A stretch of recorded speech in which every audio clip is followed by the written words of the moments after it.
Did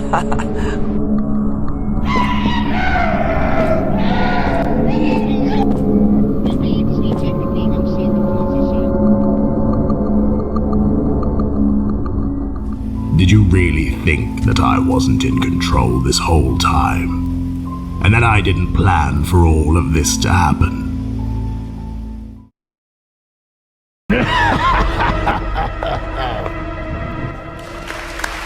I hate indie horror games. Usually, there are some gems like Amnesia and Outlast.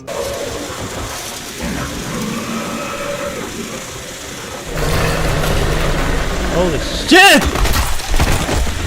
But most of them are trying to be Slenderman. You walk around, collect items, get chased by a spooky monster, and then they one-shot you. And it's usually followed up with a jump scare and some bad animation. What are you doing in my home?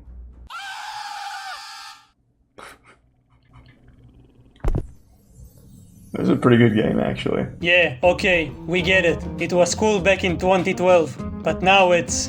Actually, it was never cool in my opinion. Maybe for like a few minutes. Horror is my favorite genre ever. Unfortunately, most horror games are trash. We all know it.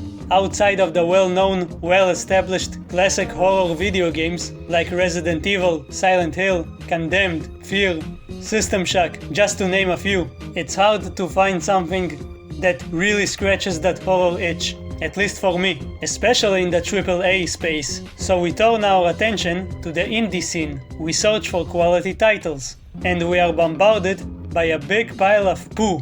Every day, a new indie horror game comes out, but most likely it's going to be dog shit. Which is a shame, because this genre has so much potential. But what actually makes these games a big pile of poo? Most of these games are glorified walking simulators with occasional jump scares. There's no combat, there's no real puzzle solving, there's no gameplay mechanics really, and there's no real story or context. And even if there is a story, that's all there is. It can be emotional and atmospheric, but it's still just a walking simulator. If you like those kind of games, then good for you. But I want something more. If I know that I'm not in any danger, because there are no enemies, it breaks all of the tension. And if I know that there is some kind of danger, but it's always a one-hit kill, and there's no strategy or ways to deal with it other than running away in a straight line, it just becomes boring and frustrating. There's nothing exciting about it. Luckily, there are some amazing indie horror games. It's not much compared to all the walk-in sim, asset flip, horror games, but it's still more than you might think. There are some great games that a lot of people already know about, or at least I hope they do. Games like Tormented Souls, Alisa, Signalis, and a few others, and those are just recent examples, but I'm not going to talk about them now. I think those games deserve their own videos. There are some amazing looking indie horror games coming out, which I will definitely talk about when they do come out, but today I want to talk about some smaller games. Games that are hidden deep between the 99% of the indie trash you see every day on Steam. Some of these games are not well known. Some of these games might be old and forgotten. On the other hand, some of these games might be popular, but I still want to talk about them. You might already know some of these. If so, look at this video as a reminder to play them. Okay, let's go! The first one is the Mortuary Assistant. Mortuary? Is that how you say it? Mortuary. You probably heard about this one. If you have, then again, this is a reminder to play it. And if you haven't, prepare to get spooked. You start the game and you're like, look at these graphics, dude. But then you remember that this is an indie game, so it's okay. But then you forget all about it, because this happens.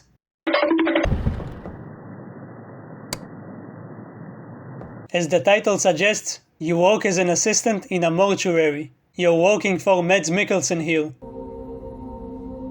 Happy birthday.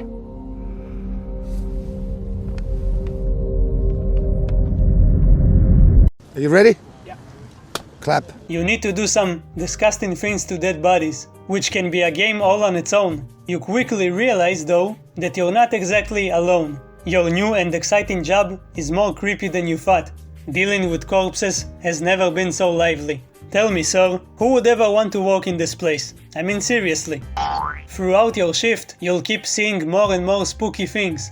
Spooky creatures. A lot of spooky creatures. There is always a chance that something is behind you. Idiots! Behind you! Including this guy, from my thumbnail. Oh, there he is. There he is, look at him go. It's him, look, it's him. Are those hallucinations? Are they real? Why keep walking at a haunted place and not just go home and watch the news? Well, firstly, watching the news is somehow more depressing than being haunted by demons. And second, it's not that the place is haunted, it's more like you're haunted. The protagonist, Rebecca. Hello?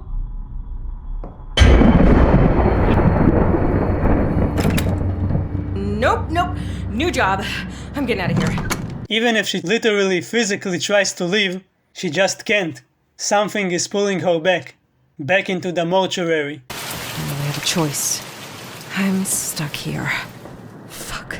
She has quite a traumatic backstory. The demons that are constantly trying to possess her will use her pain and sadness against her. The only way to stop it, at least temporarily, is by figuring out the demon's name and the body that he's inhabiting. There are multiple things you need to do to figure that out. Some of it requires you to remember some symbols. I didn't remember those. I just took a picture with my phone. You need to pay attention, and you have to do it right. Because if you don't do everything perfectly, if you missed something, the smallest of things, let's just say you won't get a happy ending. Pick the matches and use the ashes on the body. You will thank me later. You can pick up objects and throw them around. It serves no purpose, but it's similar to Amnesia and Penumbra, so that's fun. This is almost like an escape room. You are locked inside of a big area and you have about an hour and a half to solve a puzzle. The puzzle is how to not become possessed by Satan. Also, you need to touch a lot of corpses. This looks fun, right? Would you be able to do this in real life? Alright. One thing I really appreciate about it is how there's barely any reading. In a lot of horror games, even the really good horror games, there's a lot of reading required if you want to know the whole story. And also if you want to know solutions to some puzzles. There's a lot of notes lying around, and it kills the pacing. The most reading you'll be doing here is reading the instructions of how to banish the demons. And even then, most of the instructions are delivered through audio logs. This might seem like your standard indie horror jumpscare fest, but it's really not. There aren't a lot of jumpscares. The horror is more subtle. It gets under your skin, and the spooky things that happen to you are procedurally generated, so you never get the same experience. One time, you might see a spooky creature just standing there, menacingly. Another time, you'll be transported to some hellish landscape, or an amalgamation of your fears and past sins. Or you might just have a lovely chat with your grandma, who is definitely real and is not a demon. Don't be rude, just let her in.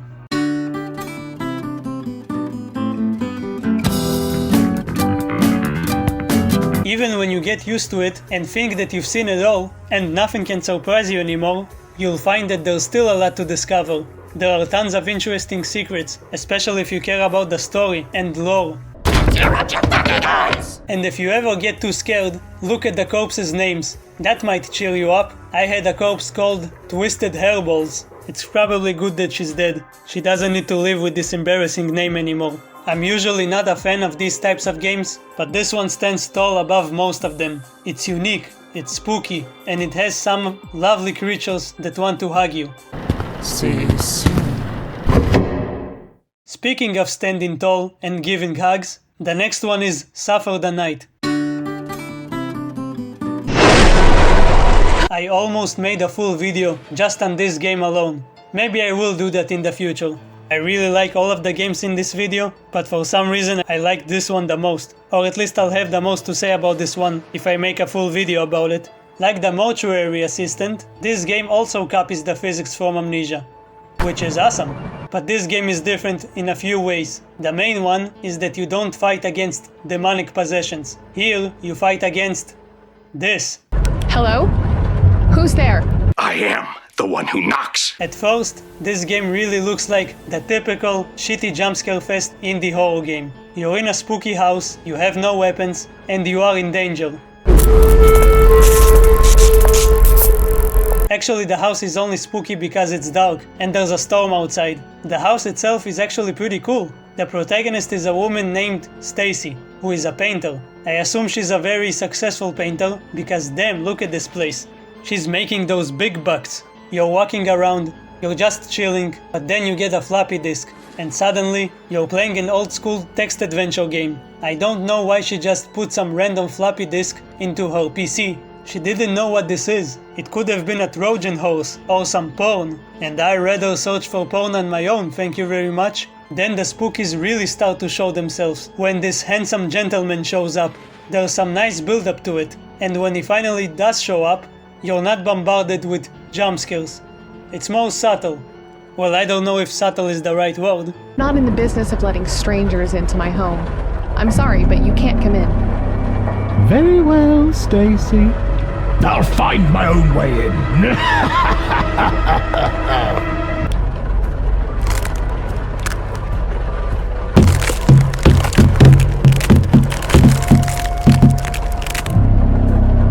What the hell is going on? The game plays with your expectations.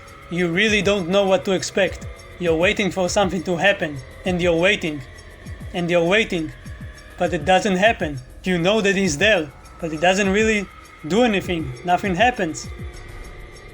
Until it does.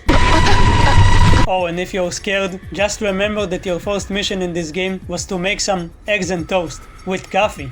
Nom nom nom nom nom nom nom nom nom. You think that after the house section, it's all over. It was quite spooky and atmospheric, but at the end of the day, it was just another short indie trash game where you get jump scared by a creepy smiley dude. But then, it keeps going. And going. And going. And you're like, wow, this is an actual game. With some progression and an actual plot, and not just something where you get jump scared in a house. You thought that the house was the whole game, but no, that was only the prologue. Oh shit! That was a close one. You get transported into new and increasingly more bizarre places, and eventually you get some weapons. Yeah, the combat isn't great, but it's good enough for a game like this. You actually get to kill stuff, which is awesome. There's no brightness option though, which is not awesome. I get it. You want the game to be spooky, and congratulations, it is spooky, really. But it doesn't matter if I can't fucking see anything. This is a really cool little game, with some actually tense and inventive sections. At one point you get a camera, and this game turns into Outlast, and then it turns into Fatal Frame. There's even boss fights, where you have to use strategy in order to win. It's not complicated or anything, but I really liked it. This is a really refreshing take on the stuck in a house with a creepy enemy type of game. There's also something old school about it. Of course, if you want, you can explore and piece together the fucked up story of this game. You can find all the floppy disks and notes, and whatever you do, beware of the smiling flowers. I'll make a full video about this game soon enough, because I really liked it, but I at least want to mention it here. What fun, what fun, what fun! Go play this one right now, and don't forget to sign the book. Game is finished. Fear not, Stacy. Our story has just begun. What? What does that mean?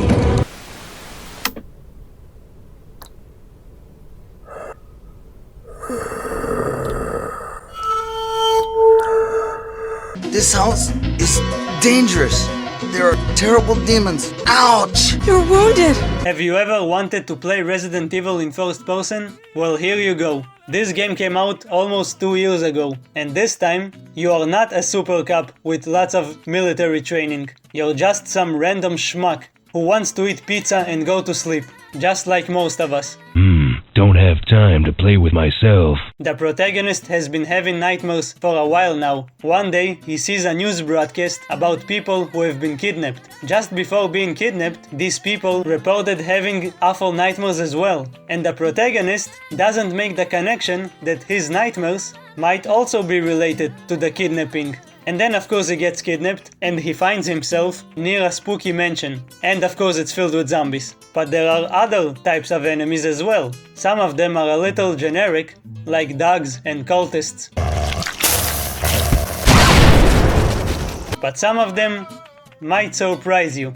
go touch this amazing chest ahead. Trust me. There's actually a lot of references here, and not just about Resident Evil. It's a spooky game, but it also has a sense of humor. There's also a talking cat. There's also a strange hole in the wall, and it wants you to give it severed heads. That's normal, right? By the way, this game is really cheap. Most of these games are cheap. You'll have a better time playing all of these games than paying full price for the latest AAA bullshit. Or the latest quadruple A. This isn't sponsored or anything. I wasn't hired to promote anything. I'm just being honest. I bought all of these games and I really like them. That's why I'm making a video about them. So obviously, there are some similarities to Resident Evil. There's an inventory. You can only save at certain locations. There's a loading screen after each door, but it takes like 2 seconds. There are even similar puzzles. There's quite a lot of puzzles here.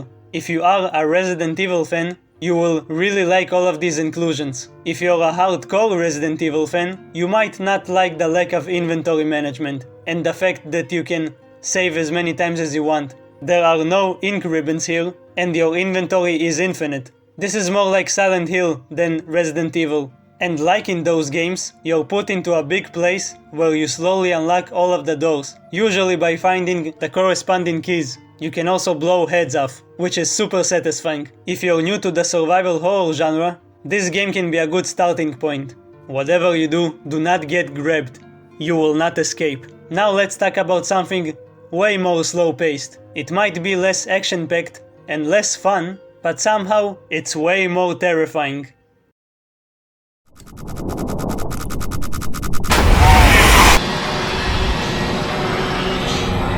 I'm sure all of you know about this game, mainly because you watched at least one of these. But in case you don't know what this game is, let me tell you. Iron Lung is a game where every single planet and every single life form just suddenly disappeared. Boom, nada. The only living humans that are left are the ones who were inside of spaceships and space stations when everything else disappeared. No one knows why this happened. Everything just vanished without warning. Yeah, this is probably the darkest timeline we can end up in. In a lot of other stories, especially horror stories, people get killed, people get tortured, a lot of bad shit happens, but at least other people are alive, and even if everyone dies, at least the universe is still alive.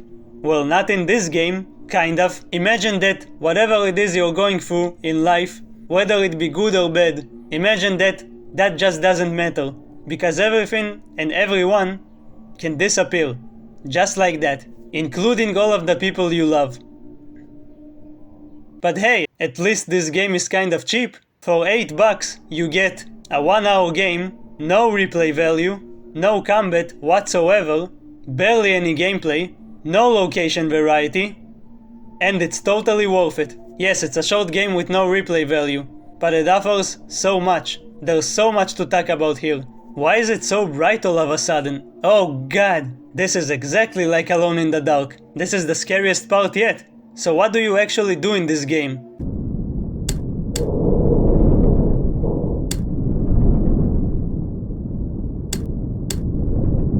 This is what you do. You play as a criminal who will supposedly be freed by the government if you perform a certain task. Your mission is very simple. Let them trap you in a submarine and swim in an ocean of blood inside of a dying moon.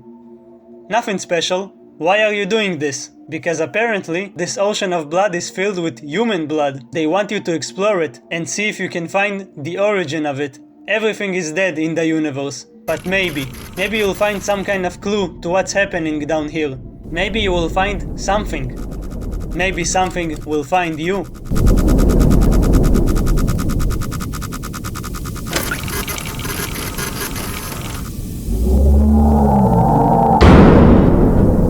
You need to go to certain coordinates and take pictures of anomalies. The more you progress, the deeper you go, the less oxygen you have, and the more the ship breaks apart.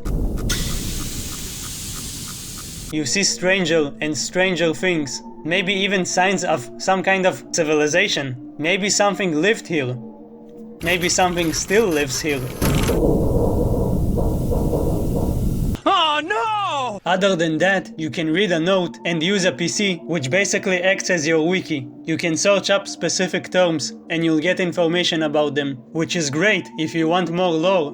For $8 you can buy Fear and Hunger or the Alone in the Dark games if you want to suffer. But if you don't want to suffer and you want a tense, claustrophobic horror experience, then get Iron Lung. You won't regret it. Yes, you are stuck in one place all of the time, but it's like those movies where the movie takes place in one location and you're watching in the same environment for like an hour and a half or 2 hours, but somehow the movie is really good. And after you finish it and be confused about what happened, you can watch these lore videos about it. It's a one-off experience, but it's an experience you will never forget.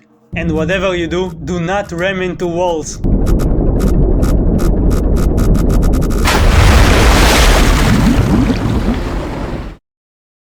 Speaking of dark and lonely places,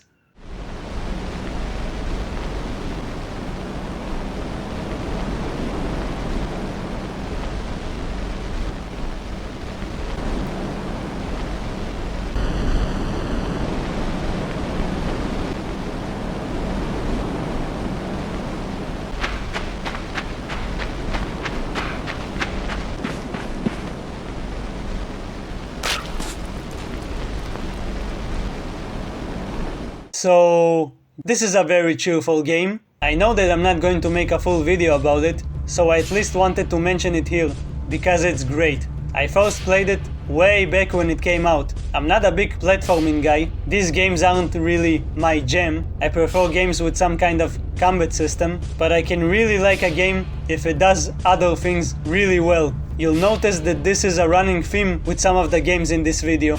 I really liked Limbo, mainly because it has atmosphere. And this is the kind of atmosphere that I like. Dark and depressing, gloomy, hollow.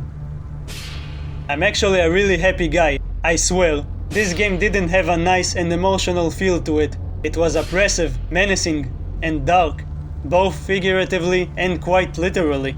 A few years later, the developers made Inside, which is also great, really cool, really spooky. And that ending, whoa! But I like Limbo a bit more, because of its minimalistic art style. And it kind of has a special place in my heart. I played it as a confused kid, and it really cheered me up. And now I played it again, as a confused adult. So that's nice. Like Inside, Limbo doesn't really tell you the story. It has environmental storytelling, and no dialogue. Sometimes you feel like you're in an ancient stone age, and sometimes it's like you're in a future filled with weird machinery. There are signs of a modern civilization here. Time is convoluted. The game expects you to piece together what's going on. Or maybe it doesn't. Maybe it doesn't care. The cool thing about it is that different people can interpret that story in different ways. Maybe you're in a place between life and death, which is essentially what Limbo is, and you need to prove yourself in order to move on. Maybe this is actually hell, and you just think that it's Limbo. Maybe this is all a dream. Maybe you're being punished for chasing this girl. Maybe she's also stuck here with you, and you're trying to save her. But no matter how you see it, you still need to jump around and solve weird physics puzzles, and avoid the giant spider.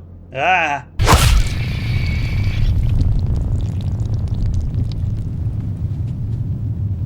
Everything wants to kill you in this game. Literally everything. You are never safe. You can't even trust gravity, but you will use the gravity in creative ways.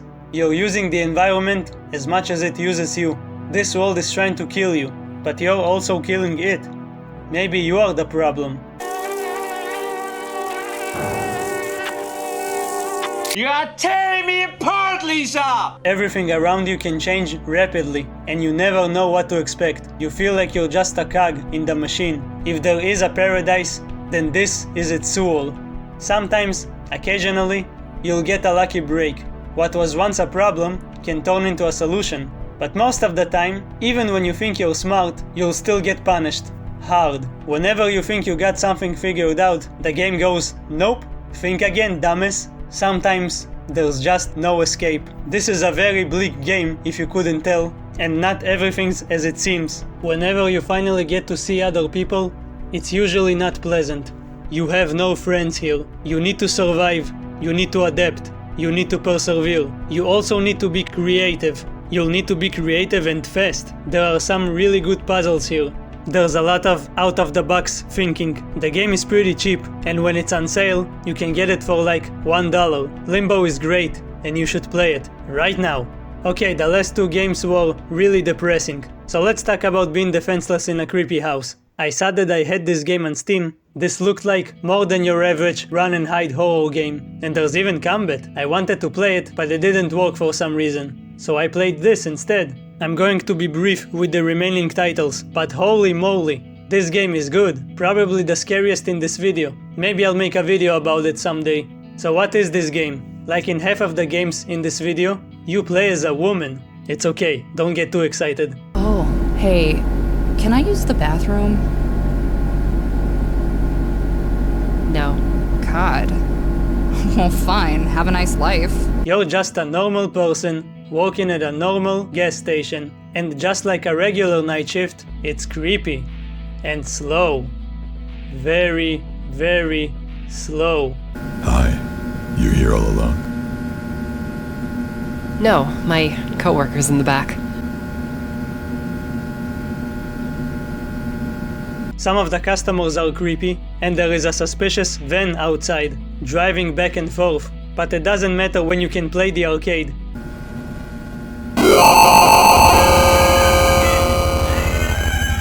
If you want, you can skip straight into the action, just select the house, but I don't think you should do that. The beginning might be a little boring, but it sets up the atmosphere.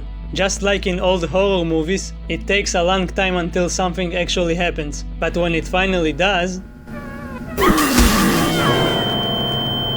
Don't be like me, don't pick the hardest difficulty. I wanted to keep the VHS option for authenticity, but it's way too blurry, and there's enough VHS-ness on the regular mode. It's good that they let you change that. You then play as a different woman, and you're going on vacation with this alpha male gigachid. He has a small bladder, so he goes to pee. Our daddy taught us not to be ashamed of our dicks. It takes him way too long though, so we go investigate. We find his driver's license outside, which is probably not a good sign. Nah, I'm sure he just dropped it. He's always been a silly goose. We meet a cute random dog, and we explore together. We find signs of missing people, and eventually, we find the titular house. However, we don't listen to the title of the game, and we do not stay out of the house. Come on, if you are willingly going into a creepy house like this, you're practically asking to get kidnapped. It's not even kidnapping at this point, it's more like aggressive hospitality. We get captured and are forced to watch TV, but it's way too boring, so we break out. His house looks like it's about to collapse, and yet he has these high-tech security cameras. This is where the game turns into a sort of immersive sim. If you don't know what an immersive sim is, then don't feel bad. No one really knows exactly what it is. The most basic explanation I can give you is that it's a game that lets you approach certain situations in a variety of ways. For example, let's say there's a locked door. You could find a key, or you can just break it with the right tools. Or better yet, use an alarm clock to trick the killer into opening the door for you. Wait, that's not better actually.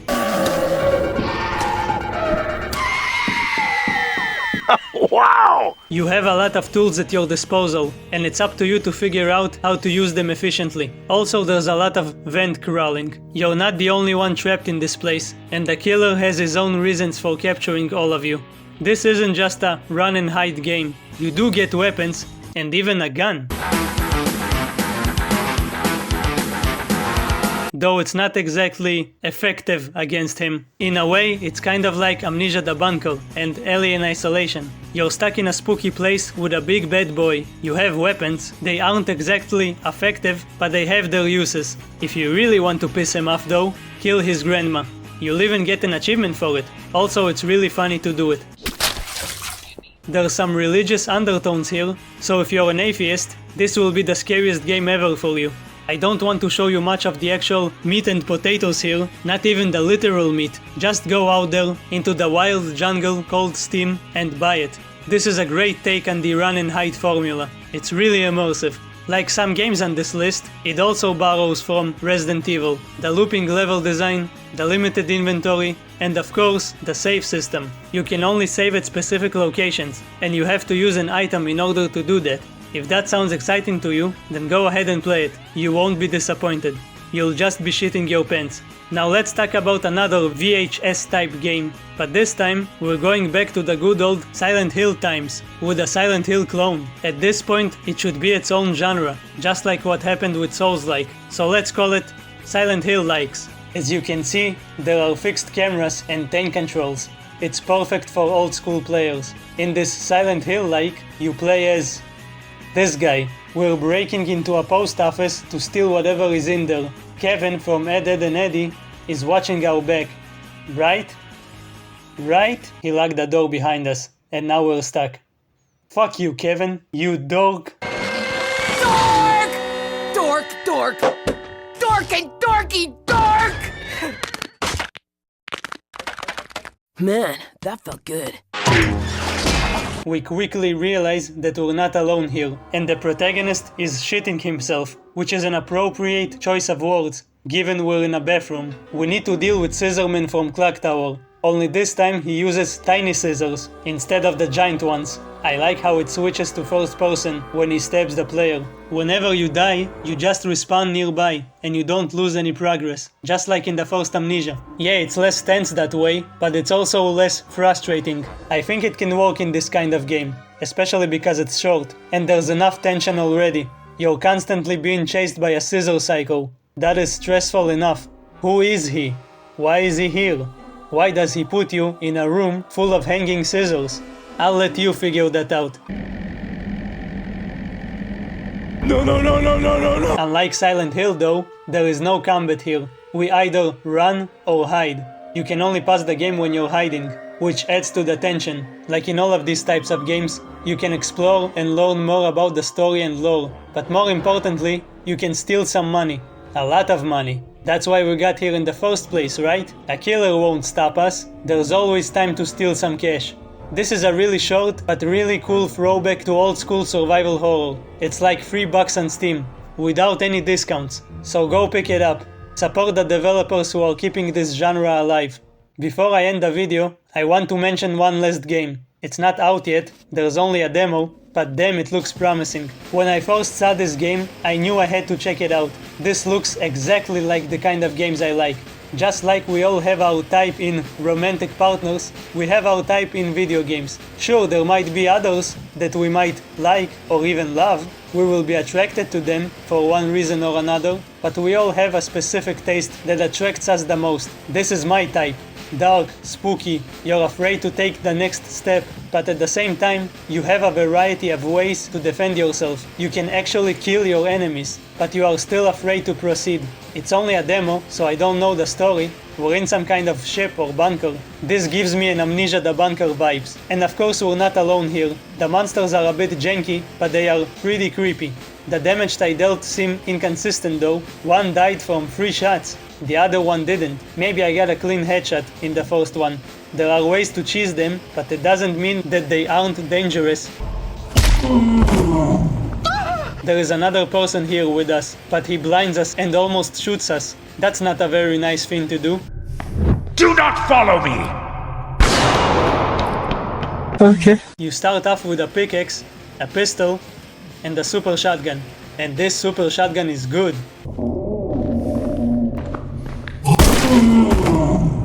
There's a limited inventory, but unlike in Resident Evil, you can drop items and then pick them up again. You can perform melee attacks with any weapon. I already love it, except for this. L for flashlight, that's not convenient. You can engage in stealth, which will give you an opportunity to sneak up on enemies and stun like them. You can even crouch sprint. The demo is free, so go check it out. This game drops on April 18. I really hope it will be good. Since we're talking about upcoming games, I want to mention Hibernaculum. I don't know if I said it right. I know I already said it multiple times in this video, but this really doesn't look like my kind of game. But holy shit! Look at this! Look at this body horror! It's so beautiful! I have no idea what's going on here. It's supposed to be a retro-inspired dungeon crawler. So something like Ultima Underworld? It looks like there's going to be inventory management and limited resources, with lots of exploration. So basically a survival horror game, but packaged in a different way.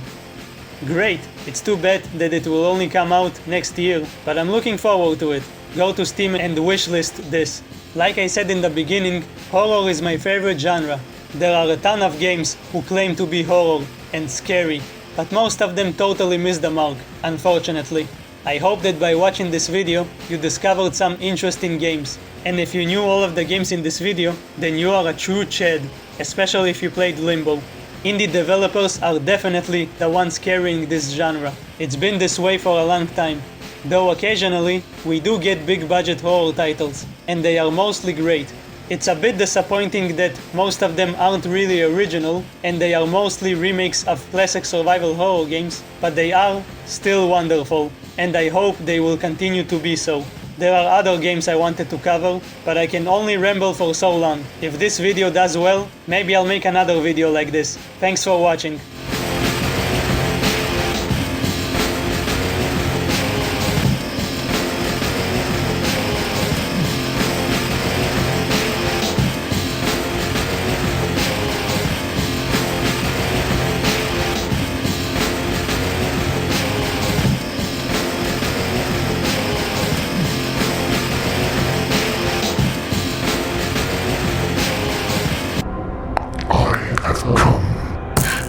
That's what she said!